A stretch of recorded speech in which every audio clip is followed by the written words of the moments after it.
Welcome back. You're still watching tonight, and we have the special coverage of the budget 2025-2026 with my experts Sandeep Main, Dr. Abraham Rugo, and Bill Okero. And we had gone to the extent of touching on some of the allocations. Dr. Rugo, on the question of education, because yes, it's expensive, and you had the Cabinet Secretary saying that for the past couple of years, the government has been paying for examination fees for children, regardless of where they go to school, regardless of the financial status of their parents. Now, the past few years also, to be specific, since 2022, you've seen a shift on how education is financed. You have the university funding model that has been controversial, and now see this question of examination fees. What are we getting into? Yeah. It's interesting. Sam, allow me to start from just a bit of numbers. So our population right now is about 52.4 billion. Million, sorry, not billion. That would be the world, the world a couple of times. Yeah. 52.4 million. Out of that, 22 million are poor. In other words, 4 out of every 10 Kenyans cannot afford. The statistics that we have show that about 1.3 million of 6 to 13-year-olds are out of school. These are children who should be in school, generally between grade 1 and grade 8. 40% of those are because of school fees. And this is a point I want to drive to. That already what we are seeing is that in the education sector, you have more and more increasingly children who are not able to go to school. And a big driver is income. They are not able to pay. Yes, I agree that there needs to be a fairness mechanism so that then not everybody, whether you can afford or you can't afford, get paid for. But these are 1.3 million is not a small number. When you think about it, right, after you've made a lot of progress over the years. But let's go to the other side. You have allocated 702 billion to education sector increasingly. You have allocated more to TSC so that more teachers are being paid for. But you also have capitation, which basically is supposed to support every child in a primary school and in the day secondary schools, as it were, but also in the borders. But last week, the Cabinet Secretary says they have pending bills of 64 billion. So the point I'm trying to go to is that the pending bills in capitation. Pending bills basically in the education sector. He said, these are the amounts of money that have largely their capitation. And I think you have heard stories about principals just complaining, they are having to dodge suppliers here and there, insisting that children have to pay their school fees.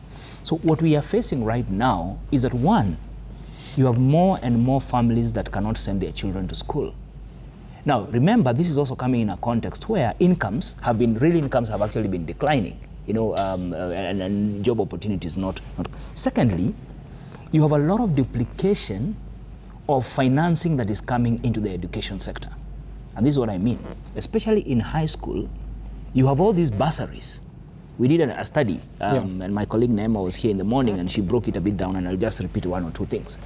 That 61% of the bursaries are outside the education sector. What that means, they are in the hands of different political offices, NGCDF, Women Rep, county, different institutions, then other even offices, office of the president. They're all these different, but they are not coordinated. You have not even added the non-government organizations that also sponsor, sponsor children. So what we are facing is that on one hand, money that should be going to schools is not going there at the time it should be going. Two, there's a lot of duplication and, of course, very difficult to track, which then would mean that there's a lot of corruption going on or slippages, in terms of who is being paid for. How are we able to tell that? But there's a bigger concern, which has to do with quality. So we have increased the amount of money, going to TSC, but are teachers actually going to class and teaching? But even when they go to class and teach, do they have the necessary equipment? Think about the competency-based education. Right. It was just changed from curriculum the other day to CBE. It's supposed to have schools with computers. It's supposed to have, I look at the assignments my children come with, and I ask myself, do all the children actually out there have this kind of, do they have internet? Are they able to print? Right. Are the labs equipped? Because it's supposed to be hands-on. So I think, for me, I worry that we are actually staring at a declining quality of education, by and by. Right. And the last point to say, and while in the midst of all that, you also don't have clarity of what is coming next. Right now, you have a crisis of grade 10s, who are going to be coming in. Already you have a crisis of grade 9s, right. Because even still, it's not clear whether they're in primary school or whether they're in high school. That's a story for another day. But it's not clear when you say, for instance, they are going to be the tracks that our children are going to be taking. A lot of schools don't have arts and sports track. So that's for me the biggest concern. Right. A funding one, but also a quality one. And Honorable Bilo, so as we talk about this continued differentiation of children, at a time that you're also seeing, like he says, quality going down to an extent that even when they were looking at places to cut, Parliament cut a whole 570 million shillings that was supposed to go into capacity building of teachers. What then are we doing to the public education sector? Because it appears that the focus is just how much, but not more of what is being offered to students or learners. There are a number of things from my experience. As a former legislator, what I've seen, even starting with the capitation, money comes to a school. It goes to that management team of the school, the head, the principal, plus the other members of the board. You would be surprised, but quite often some of that money is not used for whatever it is supposed to be used. Because this is just a group of 4 or 5 fellows, and they'll decide on what to do with the money. And so if this is why now we start having pending bills coming up in Ministry of Education. Because you have used the money, but then you've created a liability. They've seen people doing that in Roads Ministry, they're doing Health Ministry. Everyone sees what's happening, so everyone wants to do the same thing. A public office, sadly, some say this, every leader who has come to power in this country has missed an opportunity to deal with the single most important problem this country has, which is corruption, really. So that when you say we are giving 700 billion to Ministry of Education, how much really is used? Right. For the very purpose for which they've been voted or appropriated, and how much has gone. But based on the statistics that governments have provided in the last 10, 15 years, nearly a third of every allocation is lost through misappropriation or wastage or inefficiency and so forth. So you can imagine that how much money is given to a ministry. A huge ministry like this amount of money, 700 billion, then how much of it really gets lost? So that then the question of 500 million and this thing would not arise if people are really spending money.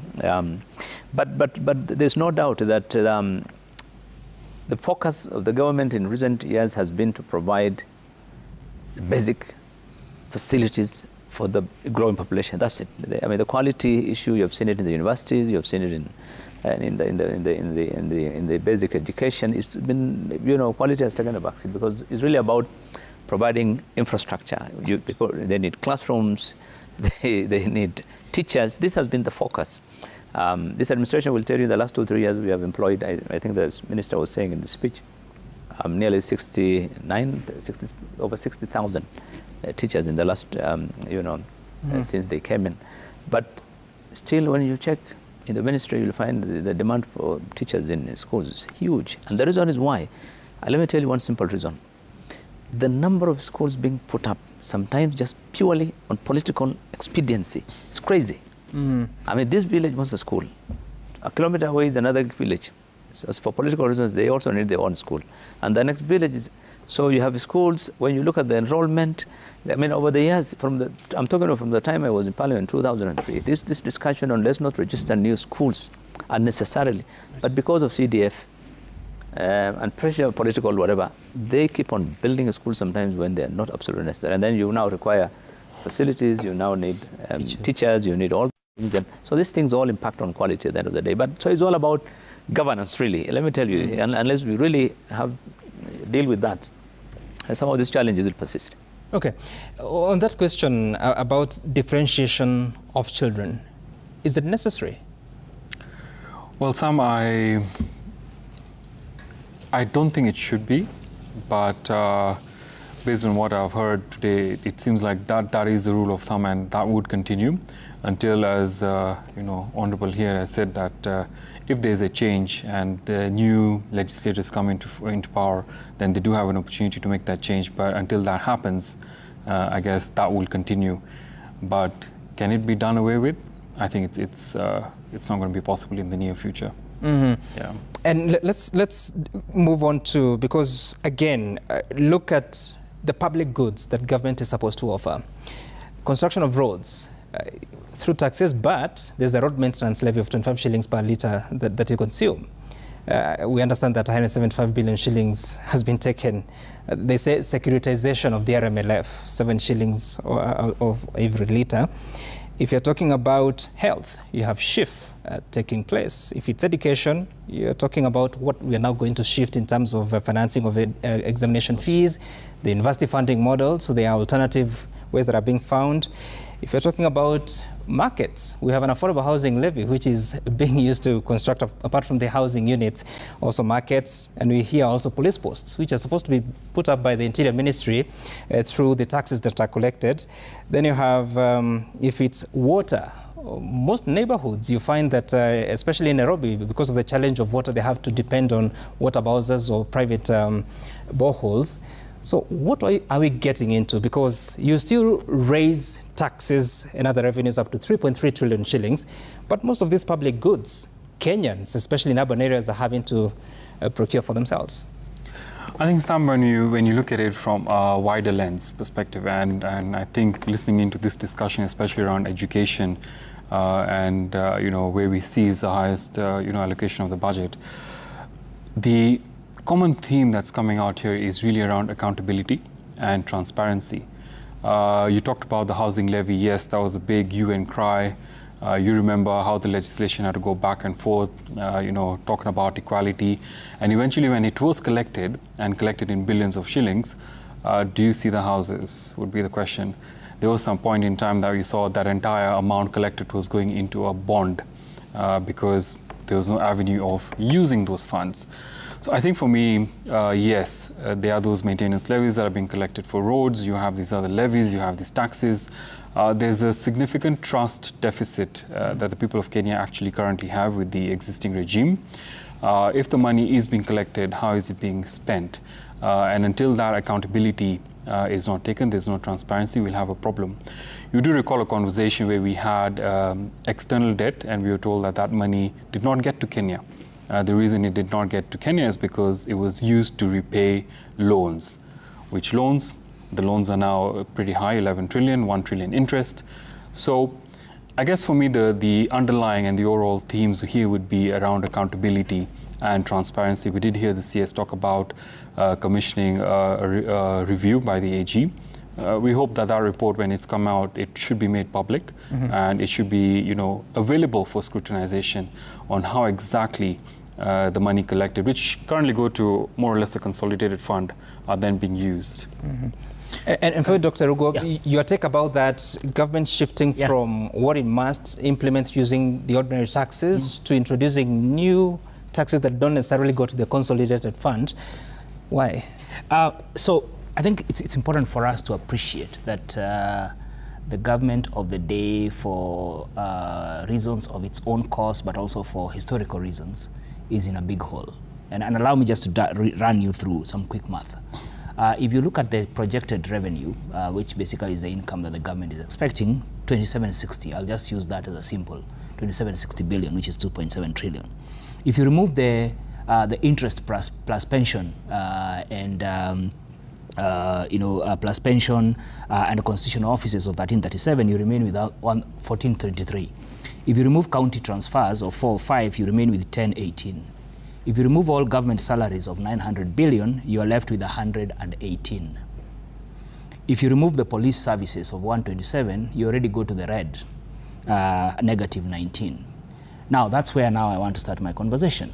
And this is where then you bring in the next source of income, which is the charges that government will be levying for every service you get, which basically means, because we are projecting a 17% increment to 550 billion of A&A basically this is driver's license. You basically are saying, it's like a business model. You basically are saying that you expect to raise more from Kenyans accessing services. Yep. If you bring back the education discussion that we were talking about, where you're saying you want parents to do more cost sharing, generally, the point you're trying to make is that Kenyans have to take care of every service they want. Remember, here, I have not even included healthcare. Yep. I have not included education infrastructure, because in salaries, the only figure that is there is the salaries for TSC. We have not included all these state-owned, I don't want to call them enterprise, I think they're just entities that basically charge you for different services. I think that acknowledgement that we, and of course, I mean, I hope time will allow, we can talk a bit more about the securitization of different, because that has to, and what the CS was saying today is that we are going to be pursuing more public-private partnerships. Right.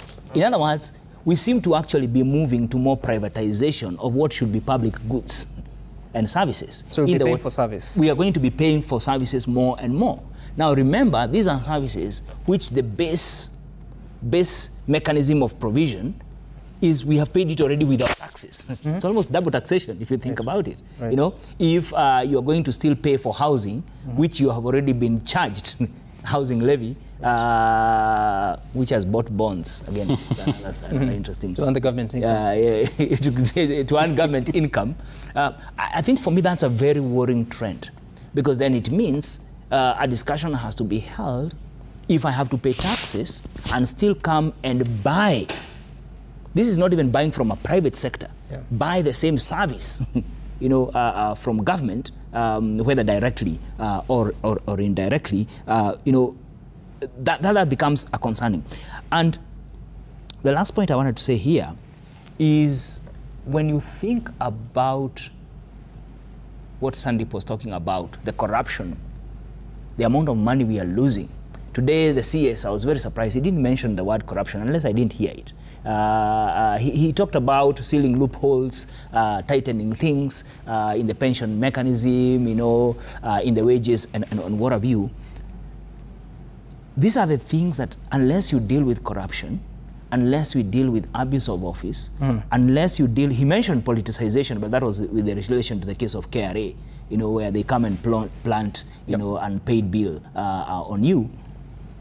Corruption, if you think about it, even in how you expand government to try and create opportunities for everybody, then what it means is that at the end of the day, if you're not careful, then you are not necessarily improving public services. Right. You are increasing inequality, because remember the 40% figure that I told you, the 4 out of every 10 Kenyans, they depend solely on public services. They have no other alternative, because they cannot afford. You know, so they depend on a public school, they depend on a public facility. Therefore, the end is that you actually increase inequality, and that just gets you into a spiral. I've actually checked the statement of the Cabinet Secretary. He mentioned corruption 3 times, but in this context, improving governance and sustaining the fight against corruption is a subheader. Then it says, to enhance good governance, intensify the fight against corruption, and entrench integrity and accountability in public service delivery. I have proposed 4.5 billion shillings for the Ethics and Anti-Corruption Commission. That's why he mentioned corruption. Yes. So we're taking a short break here. Stay with us, because we will come back. We'll be talking about the money spending habits of the government. Recently, we've been seeing the empowerment programs where at least 10 million shillings is spent by different leaders, including, or rather led by the Deputy President. Where does that money come from, and what does it say at a time that Kenyans will have to dig deeper to finance not just the taxes, but the services? Stay tuned.